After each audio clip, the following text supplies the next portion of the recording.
നിർണായക മത്സരത്തിൽ ഗുജറാത്ത് ടൈറ്റൻസിനോട് 35 റൺസിന് അടിയറവ് പറഞ്ഞ ചെന്നൈ സൂപ്പർ കിങ്സിനു വേണ്ടി മുൻ നായകൻ എം.എസ്. ധോണി നടത്തിയ വെടിക്കെട്ട് ബാറ്റിംഗ് ഏവരെയും ആവേശഭരിതരാക്കി. മത്സരത്തിൽ 11 പന്തിൽ നിന്നും 26 റൺസ് നേടി മഹേന്ദ്ര സിംഗ് ധോണി പുറത്താവാതെ നിൽക്കുകയായിരുന്നു. 16-ാം ഓവറിലെ 4-ാം പന്തിൽ ശിവം ദുബെ പുറത്തായതിനു ശേഷമാണ് മഹേന്ദ്ര സിംഗ് ധോണി ക്രീസിലേക്ക് എത്തിയത്. ധോണി ക്രീസിലെത്തുമ്പോൾ ചെന്നൈക്ക് വിജയസാധ്യത വളരെയധികം കുറവായിരുന്നു. ആദ്യം മെല്ലെ തുടങ്ങിയ ധോണി സിംഗിളുകളിലൂടെയാണ് മുന്നേറിയത്. മോഹിത് ശർമ്മ എറിഞ്ഞ 18-ാം ഓവറിലെ 4-ാം പന്ത് ഒരു വൺ ഹാൻഡഡ് ഷോട്ട് മിഡ് വിക്കറ്റിന് മുകളിലൂടെ ധോണി പറത്തിയ ആ സിക്സ് ആരാധകരെ ആവേശഭരിതരാക്കി. അവസാന ഓവറിൽ ചെന്നൈക്ക് വിജയിക്കാൻ വേണ്ടിയിരുന്നത് 51 റൺസാണ്. ഏറെക്കുറെ വിജയം അപ്രാപ്യമായ മത്സരത്തിൽ ധോണിയാണ് ക്രീസിൽ എന്നതായിരുന്നു ആരാധകരെ ആവേശഭരിതരാക്കിയത്. സ്റ്റേഡിയത്തിൽ തടിച്ചുകൂടിയ 90,000-ത്തിലധികം ആളുകളും എം.എസ്. ധോണിക്കായി ഹർഷാരവം മുഴക്കിയ നിമിഷം. റഷീദ് ഖാനായിരുന്നു അവസാന ഓവർ എറിഞ്ഞത്. ആദ്യ പന്തിൽ തന്നെ ആരാധകരെ ആവേശം കൊള്ളിച്ചുകൊണ്ട് സ്റ്റെപ്പ് ഔട്ട് ഇറങ്ങിയ ധോണി ഡീപ് മിഡ് വിക്കറ്റിന് മുകളിലൂടെ ഒരു സിക്സർ തൊടുത്തു. തൊട്ടടുത്ത പന്തിൽ വീണ്ടും ഒരു വൺ ഹാൻഡഡ് ഷോട്ട്.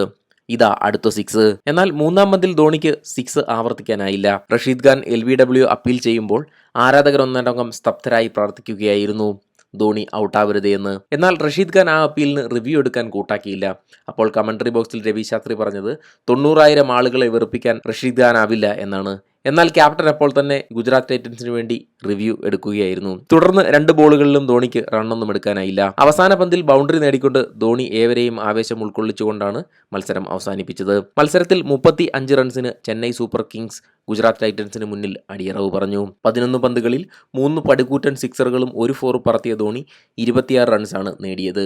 236.36 എന്ന സ്ട്രൈക്ക് റേറ്റിലാണ് ധോണി മത്സരത്തിൽ തിളങ്ങിയത്. മത്സരത്തിൽ ആദ്യം ബാറ്റ് ചെയ്ത ഗുജറാത്ത് ടൈറ്റൻസ് 3 വിക്കറ്റ് നഷ്ടത്തിൽ 231 റൺസ് എന്ന പടുകൂറ്റൻ സ്കോറാണ് ചെന്നൈക്ക് മുന്നിൽ ഉയർത്തിയത്. ഓപ്പണർമാരായ സായി സുദർശൻ 51 പന്തിൽ 103 റൺസും ശുഭ്മൻ ഗില്ല് 55 പന്തിൽ 104 റൺസും നേടി ഗുജറാത്ത് ടൈറ്റൻസിന് വേണ്ടി തിളങ്ങി. സായി സുദർശൻ 5 ഫോറും 7 പടുകൂറ്റൻ സിക്സറുകളും പറത്തിയപ്പോൾ ശുഭ്മൻ ഗില്ല് 9 ഫോറും 6 സിക്സറുകളും പറത്തി. ചെന്നൈക്ക് വേണ്ടി തുഷാർ ദേശ്പാണ്ഡെ 4 ഓവറിൽ 33 റൺസ് വഴങ്ങി 2 വിക്കറ്റ് വീഴ്ത്തി. എന്നാൽ മറുപടി ബാറ്റിംഗിൽ ചെന്നൈയുടെ തുടക്കം തകർച്ചയോടുകൂടിയായിരുന്നു. പവർ പ്ലേയിൽ 2.5 ഓവർ പിന്നിടുമ്പോൾ 3 വിക്കറ്റ് നഷ്ടത്തിൽ 10 എന്ന ദയനീയ അവസ്ഥയിലായിരുന്നു ചെന്നൈ. എന്നാൽ പിന്നീട് ഒത്തുചേർന്ന ഡാരിൽ മിച്ചലും മൊയിൻ അലിയും ചേർന്ന് ചെന്നൈക്ക് വിജയപ്രതീക്ഷകൾ നൽകുകയായിരുന്നു.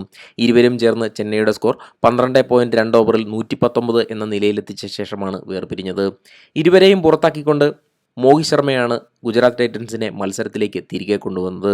4 ഓവറിൽ 31 റൺസ് മാത്രം വഴങ്ങിയ മോഹിത് ശർമ്മ 3 വിക്കറ്റുകളാണ് നേടിയത്. ചെന്നൈക്ക് വേണ്ടി 34 പന്തിൽ 7 ഫോറും 3 സിക്സും പറത്തിയ ഡാരിൽ മിച്ചൽ 63 റൺസ് നേടി.